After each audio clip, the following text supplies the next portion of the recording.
Do not let guard down under recovery plan.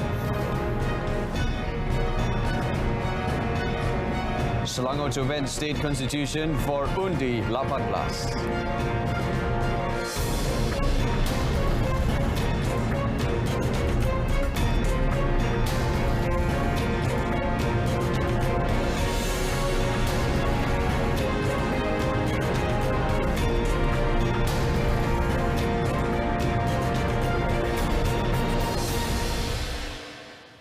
Welcome to News at 10 with me, Brendan Lepol. Now, Yang di-Pertuan Agong Al-Sultan Abdullah Riyatuddin Al-Mustafa Billah Shah today reminded the people that the relaxation of the National Recovery Plan (PPN) they now enjoy can be taken away if they continue to be complacent. His Majesty said all parties should continue to play their role to rid the country completely of COVID-19 and advised the people to be patient and take care of their health and abide by the rules set by the government in an effort to curb the spread of the pandemic. Kita percaya setiap badai yang melanda akan berhenti jua.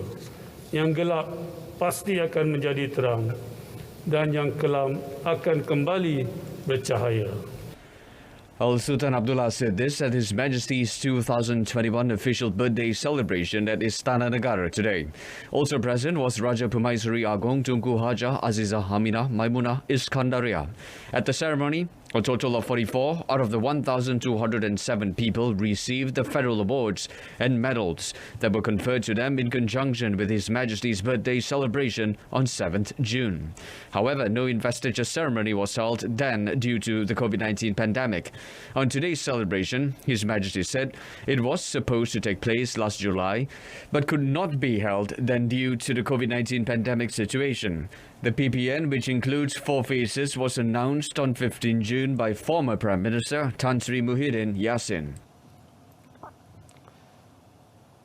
On another note, Al-Sultan Abdullah said that the country would continue to be competitive and achieve greater heights if the concept of an inclusive and fair Malaysian family is combined with the spirit of a family. His Majesty said the spirit of the Malaysian family could also foster unity in a country like Malaysia, which is diverse. Jika dasar keluarga Malaysia yang inklusif dan adil digabungkan pula dengan semangat sebuah keluarga Malaysia, beta percaya negara akan terus berdaya saing dan mencapai kemajuan yang lebih tinggi. Al-Sultan Abdullah said implementation of programs under the Malaysian family concept must be scrutinized, refined and improved from time to time. He said the views and suggestions of His Majesty's subjects should also be accepted by the implementing agencies with an open heart. Al-Sultan Abdullah also welcomed the Budget 2022 theme Keluarga Malaysia Makmur Sejahtera, which was tabled by Finance Minister Tengku Datuk Seri Zafrul Tengku Abdul Aziz last 29 October.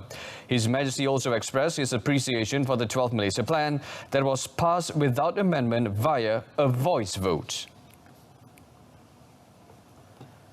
Prime Minister Datuk Seri Semasa on behalf of the government and rakyat congratulated Yang di-Pertuan Agong Al-Sultan Abdullah Riyatuddin Al-Mustafa Billah Shah on his official birthday today. The Prime Minister said all Malaysians prayed for the good health and well-being of Al-Sultan Abdullah and the Raja Permaisuri Agong Tunku Haja Aziza Aminah Maimunah Iskandaria, as well as the royal family.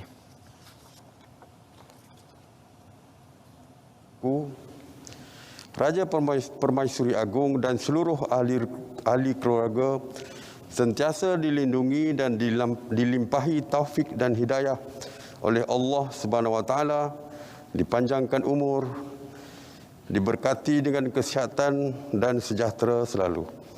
Moga tuanku terus bersemayam di singgah sana dengan kedaulatan, dengan segala kehormatan serta kebesaran dan sentiasa dalam perlindungan Allah Subhanahu Wa Taala jua.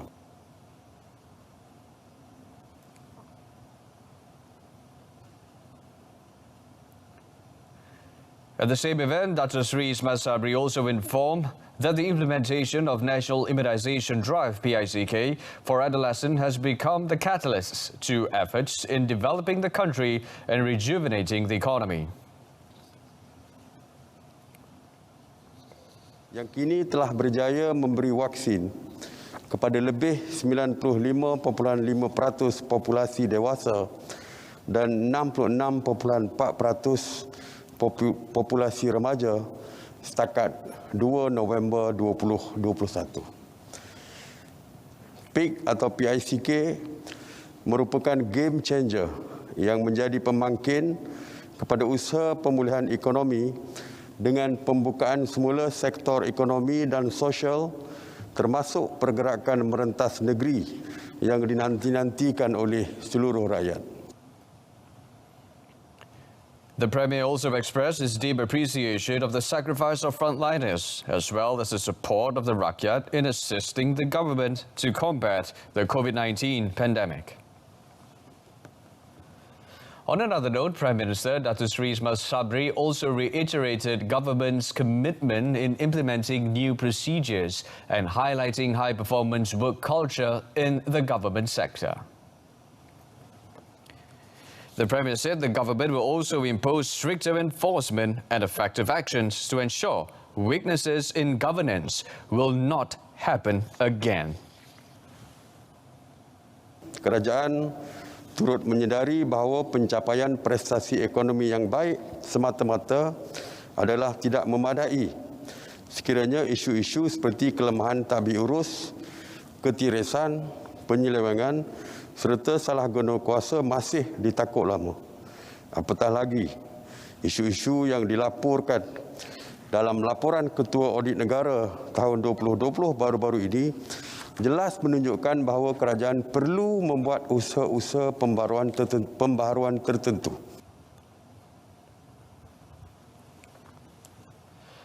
The diplomatic community in Malaysia has praised the country for doing a good job in fighting the COVID-19 pandemic. Dean of the Diplomatic Corps, Vanu Gopala Menon, who is Singapore's High Commissioner to Malaysia, said that with the Yang di-Pertuan Agong Al Sultan Abdullah's guidance and counsel, Malaysia has done very well to bring the spread of the COVID-19 virus under control. Elaborating further, Vanu said that this was largely due to a well-thought-out national COVID-19 immunization program that was implemented quickly and efficiently. The diplomat said that even as Malaysia and the world emerged from the challenges posed by COVID-19 over the past year, there would be further challenges ahead. But he, however, noted his confidence that with the Yang di-Pertuan Agong's leadership, Malaysia will be able to overcome these challenges and continues to thrive and prosper. He further underscored that under the guidance of Al Sultan Abdullah, Malaysia was an active and responsible member of the international community. He stressed that the diplomatic community in Malaysia and Malaysia's international partners stand ready to cooperate and work closely with His Majesty, the Malaysian government, as well as its people. The diplomatic corps, he said, prayed for Malaysia's continued success and prosperity and wished His Majesty, as well as Raja Permaisuri Agong Tunku Haja Aziza Aminah Maimunah Iskandaria, good health and happiness. Now, starting tomorrow, biodata and posters of all candidates competing in the upcoming Melaka election will be aired through RTM channels and radio. Minister of Communications and Multimedia Tan Sri Anwar Musa said, due to constraints of not being able to hold physical campaign, his ministry decided to provide channels for the participating candidates and parties. Elaborating on the matter, Tan Sri Anwar said RTM is currently in the midst of preparation to identify air slots to ensure fair airtime for all candidates and parties. Secara prinsip kita bersetuju untuk saluran resmi kerajaan memberi ruang yang sama kepada calon-calon untuk memperkenalkan biodata dan potret atau poster mereka masing-masing melalui saluran atau TV kerajaan. Dan ini termasuk juga calon-calon bebas, bukan saja calon-calon daripada parti-parti yang bertanding, tetapi juga calon-calon bebas juga mereka boleh menggunakan kaedah dan konsep yang sama. Our team is getting in touch with all Melaka election candidates to obtain their information and campaign materials. Tan Sri Anwar was met after attending the BN machinery meeting in Machap, Jaya. Selangor will proceed with the amendment of state constitution to allow the implementation of Undi 18 for future state election. Preparation is currently underway to draw the amendment in line with the approval of the Federal Constitution Amendment on 15 July 2019. State Youth Sports and Human Capital Development Committee Chairman Muhammad Khairuddin Othman said the amendment will take place in the upcoming State Assembly sitting that is scheduled to begin by the end of this month.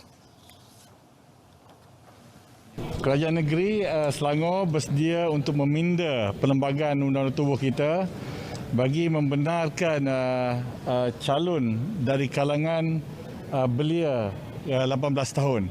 Jadi pindaan akan dibuat dalam sidang yang akan datang ini, dan ini adalah sebagai tanda bahawa kerajaan mendukung penuh inspirasi dan pembangunan belia di negeri Selangor. He was met at the Undi 18 Town Hall session in Shah Alam today.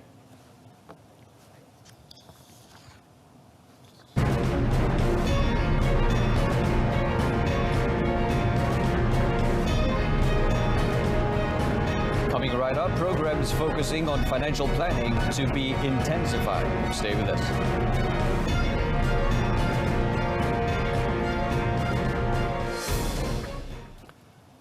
Now, the government plans to intensify further knowledge-based programs focusing on financial planning done through the concerted effort by Bank Negara Malaysia (BNM) and the Securities Commission. Finance Minister Tengku Datuk Sri Zafrul Abdul Aziz cited the example of the BNM organised Financial Literacy Month in October to increase the financial literacy of people from all walks of life, saying that it allowed the community to get financial planning consultation from licensed financial planners for free. According to Tengku Datuk Sri Zafrul, the government is putting an emphasis on the financial well-being of the youth, especially in Budget 2022 tabled on 29 October. Meanwhile, Tengku Datuk Sri Zafrul said that a study conducted by the Malaysian Financial Planning Council and University Putra Malaysia (UPM) found a strong desire among young people aged 18 to 29 to achieve personal financial success. The minister said towards this goal, the government has allocated 300 million ringgit for the e-Start initiative, involving the provision of 150 ringgit e-wallet credit to encourage youths to use e-wallets. Walau bagaimanapun, ada juga teknologi kewangan yang berupaya mempunyai pengaruh negatif terhadap kesejahteraan kewangan belia seperti Buy Now, Pay Later yang menjadi tarikan kepada belia. Literasi kewangan akan membantu memastikan keputusan yang betul dibuat bagi menjamin kesejahteraan kewangan.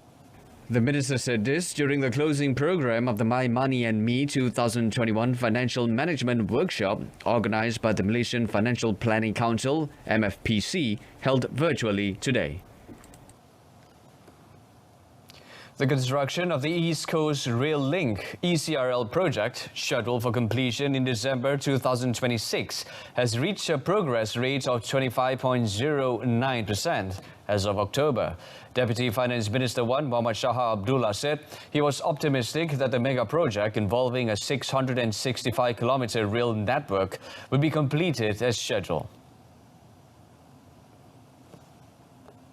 Commenting further on the matter, the Deputy Minister said the contractor has shown good performance while some packages are ahead of schedule and some are on track. Muhammad Shah, who is Paya Besar Member of Parliament, said in Pahang the construction of the ECRL project was now more than 28% completed, with the construction of major structures such as tunnels and bridges running smoothly. He added that the construction of piles and pillars for the 3.88 kilometres long super major bridge, a major structure under the construction phase in Paya Besar, was also progressing well. Once completed, it will enable the ECRL to cross flood risk areas, as well as Sungai Kuantan and Jalan Kuantan, Sungai Lembing. He added that 7 ECRL stations will be built in Pahang, namely Cherating, Kuantan Port City, Kota Sas, Paya Besar, Maran, Temerloh and Bentong. Meanwhile, Muhammad Shah said the project, which included passenger and cargo stations, was also carefully implemented to ensure environmental sustainability by using various techniques and technologies to minimize deforestation. 15 infrastructure projects under the Works Ministry in Sabah and Sarawak are classified as SAHIH projects after failing to meet the due date and failed to complete as per schedule. According to Senior Minister of Works, Datuk Sri Fadila Yusof, among projects listed under the category is the abandoned hospital Petra Jaya project in Sarawak. Explaining further, Datuk Sri Fadila said open tender method was used to award contractors that have been approved and granted the KKR contractor certificate to finish the pending projects. He added his ministry will always monitor performance of the appointed contractors through several criteria, apart from free of any SAHIH projects and disciplinary actions. The certificate awarded to the contractors will be revoked immediately if they were found to be violating regulations set by the Work Ministry. The senior minister said this at the groundbreaking ceremony for Access Road to Southern Section of Kuching International Airport KIA project. Now, former Court of Appeal Judge Dato' Kamardin Hashim and Pulau Pinang Medical College Senior Consultant Forensic Pathologist Dato' Dr. Bhupinder Singh have been appointed as members of the special committee set up to investigate the death of fireman Muhammad Adib Muhammad Qasim. Distinguished Professor at Faculty of Medicine, University Malaya, Dato' Dr. Lui Lai Ming, Criminologist Dr. Dr. P. Sundramurti, Bukit Aman Forensics D10 Principal Assistant Director SAC Azari Abdul Rahman, and Royal Malaysia Police College Centre for Investigation and Prosecution Science Studies Head SAC Muhammad Abdul Hamid will also be part of the committee. Minister, the Prime Minister's Department, Parliament and Law, Datuk Sri Dr. Wan Junaidi Tuanku Jaafar, in a statement today said the Cabinet meeting on 29 October agreed to the formation of the Special Committee. Elaborating further, Datuk Sri Wan Junaidi said the Prime Minister's Department, Legal Affairs Division, together with the Home Ministry and Housing and Local Government Ministry, would be the Secretariat for the Special Committee. Muhammad Adib was seriously injured during a riot at the Sri Maha Mariamman Temple in USJ 25 Subang Jaya on 27 November 2018 and died on 17 December 2018 after fighting for his life in hospital for 21 days. Now, a total of 55 individuals, including the owner of entertainment premise in Taman Mole Johor Bahru, Johor, were slapped with 296,500 ringgit of compound for violating COVID-19 SOP yesterday. All customers and workers at the premise were compounded 5,000 ringgit each, while the premise owner was compounded with 25,000 ringgit. Sri Alam District Police Chief Superintendent Muhammad Sohaimi Ishak said the entertainment centre has been operating since early November, despite not having permission to operate as stipulated under the Phase 4 of the National Recovery Plan (PPN). Inspections on customers' MySejahtera application found that one of the customers did not scan the MySejahtera barcode, causing him to be fined with another 1,500 ringgit. Police also detained a suspect wanted for involvement in a fraud case in Bukit Mertajam, Pulau Pinang. The issuance of compounds were made under the Prevention and Control of Infectious Diseases Act 2021 and Section 420 of the Penal Code.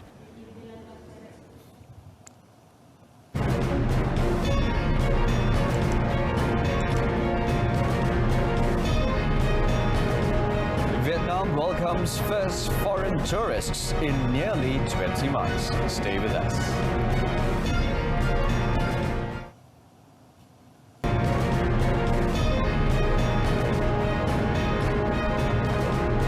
And in sports, strong boost needed in facing hectic schedule next year. Stay with us.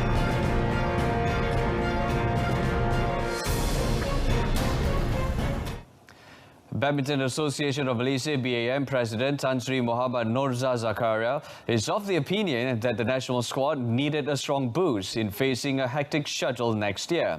He had asked BAM Coaching Director Wong Chung Han and his deputy Rexy Manaki to come up with a suitable formula in maximising the players' performance. According to Tan Sri Muhammad Norza, he had also asked Chun Han to conduct an evaluation on player selection for each tournament that Malaysia participates. We have also instructed Mr. Chun Han to continue to narrow the gap between the elite and our backup players, with our backup and junior squad continuing to stake their claim. In the main team, we believe that these deserving youngsters should be given more international exposure, which will allow them to close the gap with the more established players. The national squad will be up against a typically tight schedule next year, beginning with the Thomas and Uber Cup. The team is also scheduled to participate in the Commonwealth Games in Birmingham and the Asian Games in Hangzhou, both scheduled to be held in July and September next year. He said this to reporters after chairing a BAM Council meeting earlier today. And in football, England captain Harry Kane planted a hat-trick before half-time in a 5-0 hammering of Albania at Wembley on Friday to all but guarantee his side's spot at next year's World Cup in Qatar. England defender Harry Maguire settled any early nerves with a 9th-minute headed opener before Kane's spree began, when he also headed in from close range after 18 minutes. With Albania in disarray, Jordan Henderson weaved his way through to make it 3-0, before Kane powered in his second from a tight angle, and then completed his fourth England hat-trick with a stunning overhead kick on the stroke of half-time. With one match remaining, England have 23 points to Poland's 20 and a far better goal difference ahead of the formality of a final trip to group whipping boys San Marino on Monday, when a point will confirm their place at the 2022 finals. Albania's capitulation ended their slender hopes of grabbing a playoff spot, as they are now 5 points behind Poland. From us this evening in our top story, do not let guard down under recovery plan. Join us for updates at noon at 12:30 tomorrow. Till then, I'm Brendan Lepal. Thank you so much for joining us. Have a blissful and awesome weekend and stay safe.